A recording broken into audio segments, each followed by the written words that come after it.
大家好，今天是2024年10月18日。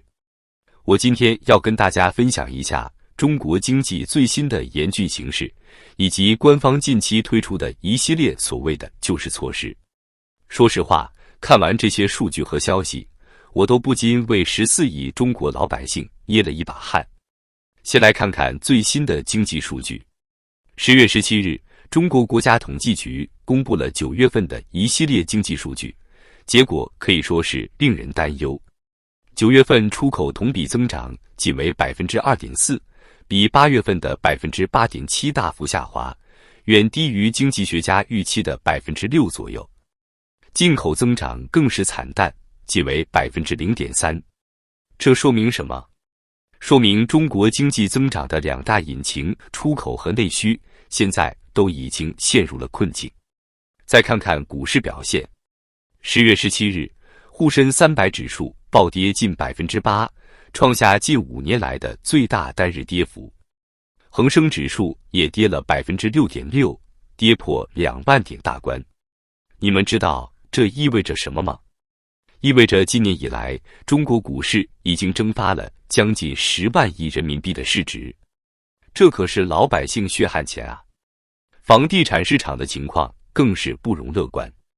据业内人士透露，今年金九银十黄金销售季，全国30个重点城市的新房成交面积同比下降了 40% 以上。北上广深等一线城市的二手房价格更是连续15个月下跌。我认识的几个炒房客朋友，现在天天以泪洗面，后悔当初听信了房住不炒的说法。面对如此严峻的经济形势，官方终于采取了行动。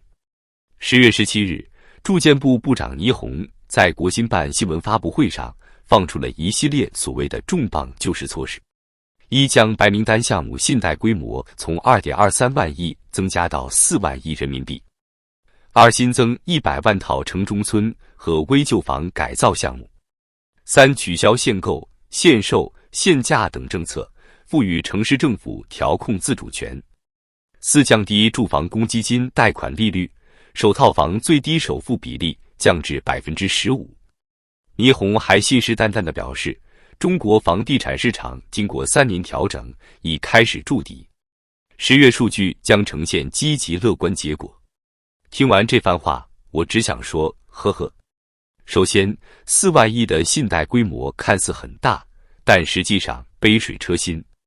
要知道，目前中国房地产行业的总负债高达100万亿人民币，4万亿连塞牙缝都不够。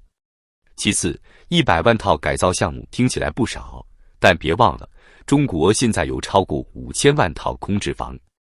这100万套新增供给只会让房地产市场雪上加霜。再说，取消限购限售，这不就是变相鼓励炒房吗？官方口口声声说房子是用来住的，不是用来炒的，现在又要重走老路，真是自相矛盾。最后，降低首付比例就能刺激买房吗？我只想说，做梦。现在的年轻人月薪3000块，房价2万一平，就算首付只要 15%， 也得还到80岁。更讽刺的是，就在倪虹信誓旦旦喊出房地产市场已经筑底的同时，股市却给了他当头一棒。17日当天，沪深300房地产指数暴跌 8%， 香港恒生内地房地产指数跌幅超过 6%。这哪里是筑底，分明是往悬崖边上狂奔啊！有网友在社交媒体上调侃说，送给住建部的新闻发布会3个字：然并卵。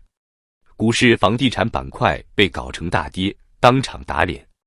另一位网友更是一针见血地指出，现在的政策只是不想经济太差，影响政权的稳定。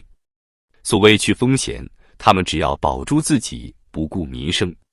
老百姓们洗洗睡吧，卖房卖股卖资产套现换美元，能润就润，时间窗口不多了。说实话，看到这样的评论，我心里还是挺难过的。14亿中国人民，难道真的只能认命？难道真的只能润？但是客观地说，现在的中国经济确实已经到了危险的边缘。IMF 最新预测，2024年中国 GDP 增速可能只有 4.6%， 远低于官方 5% 的目标。而且这还是在官方疯狂放水的情况下勉强维持的数字。更可怕的是，中国的通缩压力正在加剧。9月份 CPI 同比下降 0.3%， 连续2个月负增长。PPI 同比下降 2.5%， 已经连续12个月下跌。这意味着什么？意味着中国经济正在陷入恶性循环，需求不足，物价下跌，企业亏损，裁员降薪，需求进一步萎缩。一位经济学家说，现在的中国经济就像是得了重病的病人，官方的各种救市措施，充其量就是在给病人打止痛针。但是如果不从根本上改变这种以房地产为支柱、以出口为导向的畸形经济结构，中国经济迟早会陷入更大的危机。接下来，让我们来深入分析一下，为什么官方的经济政策会一再失误，以及这对中国的未来意味着什么。首先，我们来看看广交会的情况。大家都知道，广交会向来被视为中国外贸晴雨表。今年的秋季广交会于10月15日在广州开幕，按照官方的说法，有超过13万名国外采购商到场参观。听起来不错，对吧？但是我从一位参展的老朋友那里得到内部消息，实际成交量惨不忍睹。很多展商抱怨，即便有外国客户感兴趣，最后也因为担心中美关系恶化，害怕被加征关税而不敢下单。更有甚者，有些美国客户直接告诉中国供应商，对不起，我们公司有新规定，要减少对中国的依赖。这个情况反映出什么问题？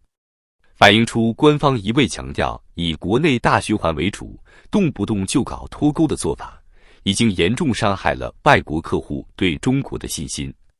结果呢？9月份中国出口增速暴跌至 2.4%， 创下今年以来新低。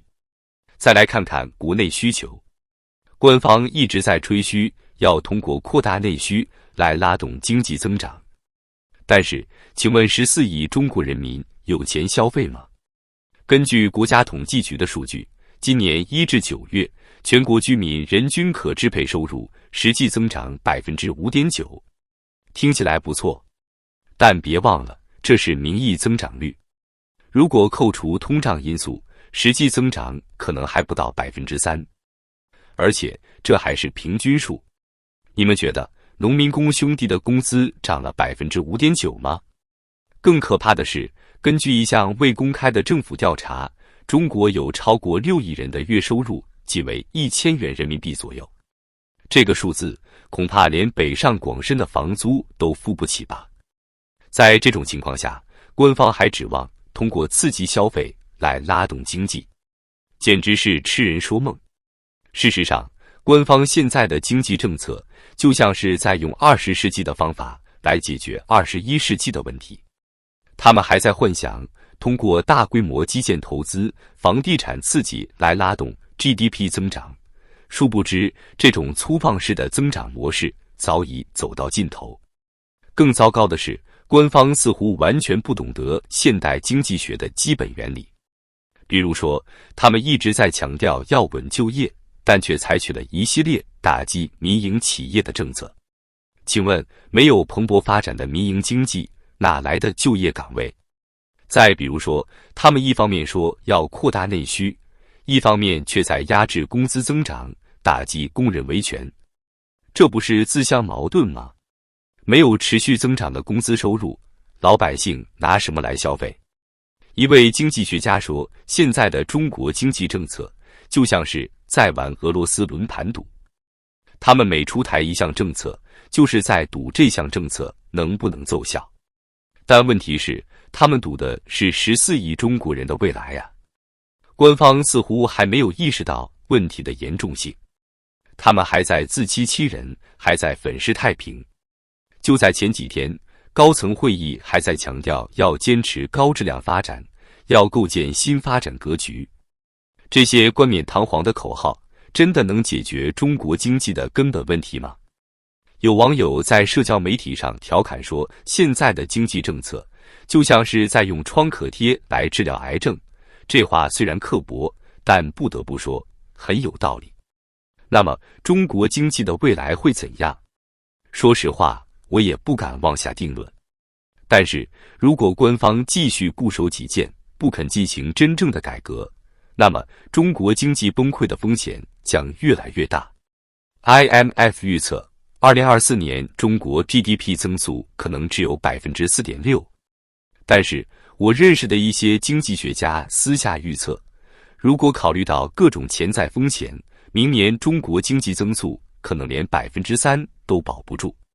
更可怕的是，一旦经济增速持续下滑，中国的社会矛盾将进一步激化，失业率上升、贫富差距扩大、地方债务危机，这些问题都将变得更加严峻。在这种情况下，官方会如何应对？会进一步收紧控制，压制一切不满声音，还是会不得不进行某种程度的政治改革？这些都是未知数。但是有一点是肯定的，对于我们普通老百姓来说，未来几年将是非常艰难的时期。